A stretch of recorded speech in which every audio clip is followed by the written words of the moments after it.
મારું નામ છે જાદવ પૂજા અને તમે જોઈ રહ્યા છો કચ્છ ભાભી। All India major port cricket ટુર્નામેન્ટને Deendayal port authority chairman Shri ખુલ્લી મૂકી, જેની ઘણા સમયથી આતુરતાથી રાહ જોવાતી હતી, જેની તૈયારી રાત દિવસ કરાતી હતી, તેની આતુરતાનો અંત આવી ગયો।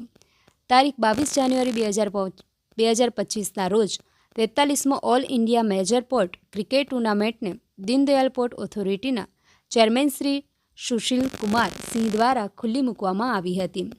ઓલ ઇન્ડિયા મેજર પોર્ટ ઓથોરિટીની ક્રિકેટ ટુર્નામેન્ટમાં કુલ 9 ટીમો, 1 Visakhapatnam port, 2 Paradip port, 3 Mumbai port, 4 Shyama Prasad Mukherjee port Kolkata, 5 Jawaharlal Nehru port, 6 Chennai port, 7 new Bangalore port, 8 V O Chidambar port અને યજમાન ટીમ 9 દીનદયાલ પોર્ટની ટીમો ભાગ લેવા માટે આવી પહોંચી હતી અને બધી ટીમોમાં ખેલાડીઓનું સંગીતના તાલે સ્વાગત કરવામાં આવ્યું હતું।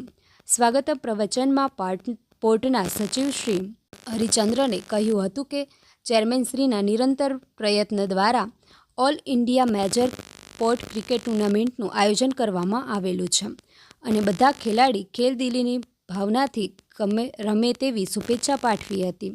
પોર્ટના અધ્યક્ષ શ્રી નંદી શુક્લાએ પ્રવચનમાં કહ્યું, આપ બધા ખેલદિલીની ભાવનાથી રમો અને સારી યાદો લઈ જાઓ તેવી અમારી શુભેચ્છા।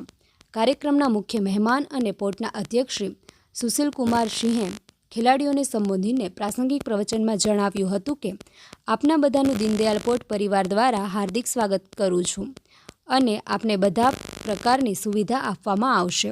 રાષ્ટ્રીય ચરિત્રનું નિર્માણ ખેલદિલીની ભાવનાથી થાય છે અને આપણા પ્રધાનમંત્રીએ પણ કહ્યું છે કે ખેલોગે તો ખિલોગે।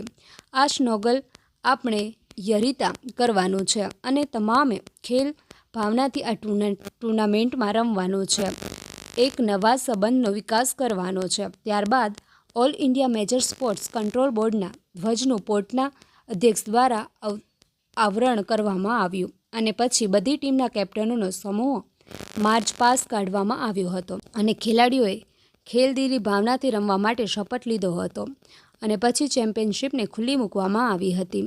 આરંભિક મેચ દીનદયાલ પોર્ટ અને જવાહરલાલ નહેરુ પોર્ટ વચ્ચે રમવામાં આવી હતી।